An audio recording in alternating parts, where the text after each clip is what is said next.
Welcome to Democracy Now!, democracynow.org, The War and Peace Report. I'm Amy Goodman. The Trump administration's launched what it's calling the largest mass deportation operation in U.S. history, arresting 538 undocumented immigrants and deporting hundreds of others since Trump took the oath of office Monday. Trump's so-called border czar, Tom Homan, says the raids are aimed at sanctuary cities whose leaders refuse to comply with Trump's mass deportation plans. On Thursday, ICE agents raided a seafood depot in Newark, New Jersey, taking 3 people into custody, including a military veteran. Newark Mayor Ross Baraka condemned the warrantless immigration raids, writing, quote, "The egregious act is in plain violation of the Fourth Amendment of the U.S. Constitution. Newark will not stand by idly while people are being unlawfully terrorized," the mayor said. The New York Times reports Trump has given ICE officials the power to quickly deport asylum seekers who were allowed into the U.S. temporarily under Biden-era programs. The policy change could affect more than 1 million people who've been granted up to 2 years to remain in the U.S. under a temporary legal status known as parole.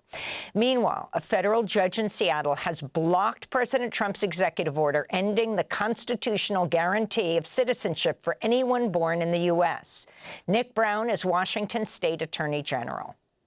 This is step one, but to hear the judge from the bench say that in his 40 years as a judge, he has never seen something so blatantly unconstitutional sets the tone for the seriousness of this effort. I think what the order today reinforces is that no one individual, not even the President of the United States, can simply erase what it means to amend the Constitution and the process therein.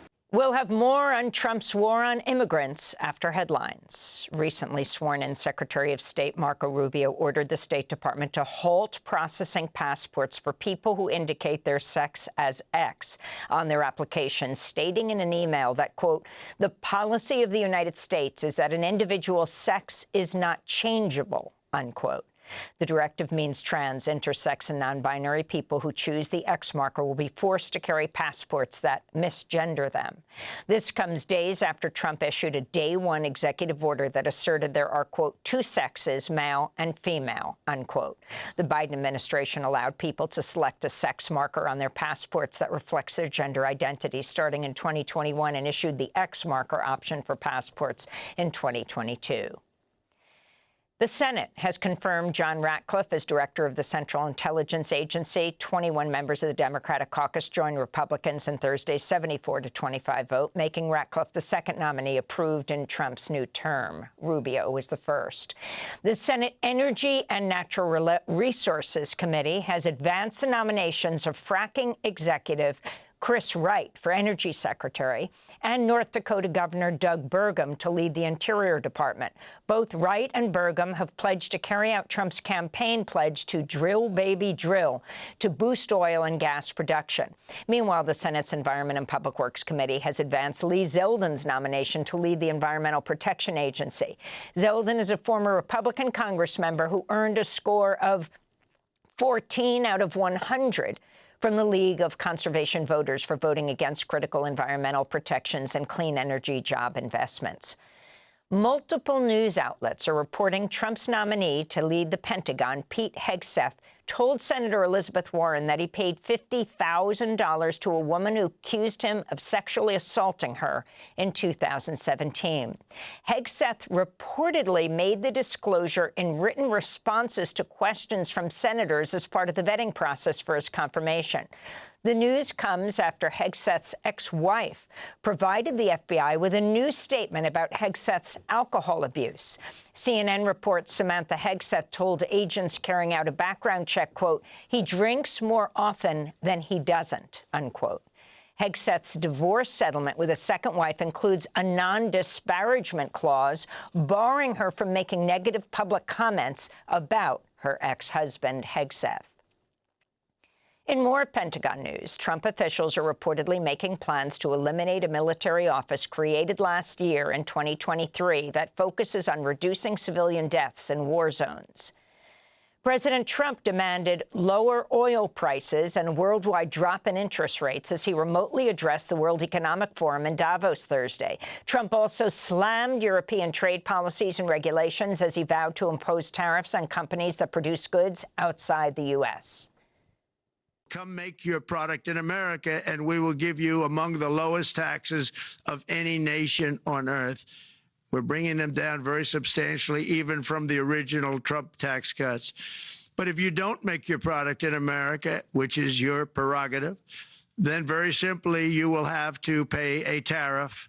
On Wednesday, President Trump made his first call to a foreign leader since returning to office, speaking with Saudi Arabia's Crown Prince Mohammed bin Salman. Saudi media reported after the call bin Salman vowed to invest $600 billion in the U.S. over the next 4 years. Trump suggested he could make his first overseas trip as president to Saudi Arabia, as he did in his first term. Trump is expected to push hard for a normalization agreement between Saudi Arabia and Israel. Saudi Arabia has said Palestinian statehood is a condition of normalization with Israel. On Thursday, the White House announced Trump also spoke to Salvadoran President Nayib Bukele.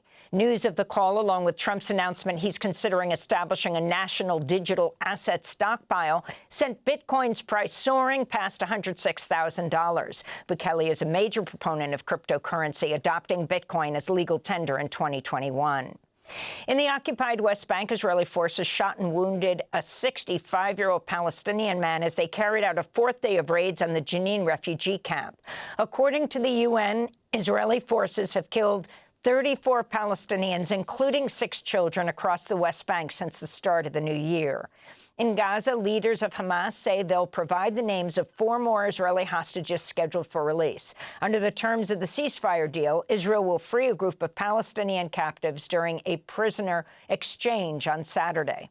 The UN reports 4,800 trucks carrying humanitarian aid have arrived since the ceasefire took effect last Sunday. The desperately needed surge of supplies comes just days before a new Israeli law is set to take effect January 28th, banning the UN Agency for Palestinian Refugees, known as UNRWA, from operating in Israel or the territories it occupies. The move is likely to dramatically increase Gaza's suffering as the UN's main humanitarian operation crumbles without an alternative in place to serve Gaza's more than 2 million people. UNRWA reports Israeli attacks since October 2023 have killed 272 of its members. On Wednesday, Palestinians surveyed damage to UN facilities in Rafah, where Israeli attacks left UNRWA warehouses and delivery vehicles in tatters. This place has nothing to do with the resistance or anything else. This place used to feed us. These are all the warehouses of UNRWA that used to assist the Palestinian people.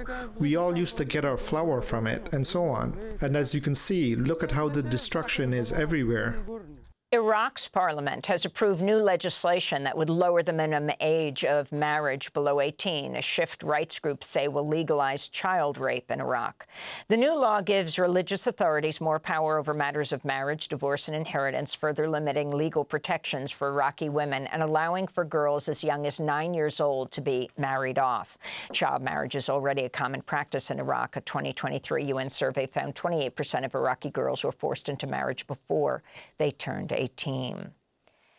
The International Criminal Court has issued arrest warrants for 2 Taliban leaders for gender-based crimes against women and girls in Afghanistan. ICC Chief Prosecutor Karim Khan laid out the case against the 2 men, Hibatullah Akhundzada, and Supreme Leader of the Taliban, and Hakim Haqqani, Chief Justice of what the Taliban calls the Islamic Emirate of Afghanistan. My office has concluded that these 2 Afghan nationals are criminally responsible for persecuting Afghan girls and women, as well as persons whom the Taliban perceived are not conforming with their ideological expectations of gender identity or expression, and persons whom the Taliban perceived as allies of girls and women. That's ICC Chief Prosecutor Karim Khan. Amazon's announced it's closing 7 facilities in Quebec, Canada, and laying off 1,700 workers. The move comes less than a year after workers at one of the warehouses unionized and were working towards their first contract. In Serbia, students and workers across all sectors have launched a general strike today, the culmination of 3 months of mass student-led demonstrations. The protest movement started in response to the collapse of a roof at a train station in November in the northern city of Novi Sad, which killed 15 people. Serbs have since taken to the streets to call out government corruption and inefficiency. Serbian President Aleksandar Vučić has accused the protesters of being foreign agents, while some students have said they've been doxxed and harassed by authorities. This is student activist Luka Stojakovic speaking from a protest in Belgrade last month. The problem of our society is that corruption has entered every pore of society, and that it is the cause of everything that is happening, from the fall of the canopy and the death of 15 people to everything that happened to us before that. The Sackler family and Purdue Pharma, maker of OxyContin, have increased their settlement offer to $7.4 billion amidst ongoing legal negotiations with states, tribes, and local governments that sued Purdue for creating and fueling the deadly opioid epidemic. Under the new deal, Sackler family members would not receive immunity from future opioid lawsuits, a condition they previously insisted on but was rejected by the Supreme Court in June. Instead, a portion of the settlement money will be set aside to cover the cost of any future litigation against the Sacklers. All the states, cities, counties, and territories involved in the case must agree to the terms of the new deal before it can move forward. A committee at Northwestern University has found there was no reason for Northwestern to have suspended Professor Stephen Thrasher, chair of social justice reporting at the Medill School of Journalism, last September.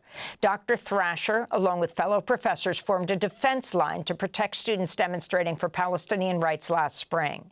He was assaulted by police and later was called out by name during a congressional hearing about campus protests. But even as the committee exonerated Thrasher, Northwestern has opened another disciplinary proceeding against him. To see our interviews with Dr. Thrasher, go to democracynow.org. And the Palestinian-Israeli film No Other Land has been nominated for an Academy Award for Best Documentary. The film takes an unflinching look at Israel's mass expulsion of Palestinians living in Massafaryata in the occupied West Bank. Despite its critical and festival success, No Other Land has not been able to find distribution in the United States. To see our interviews with co-director Yuval Abraham, go to democracynow.org. And those are some of the headlines. This is Democracy Now!, democracynow.org, The War and Peace Report. I'm Amy Goodman.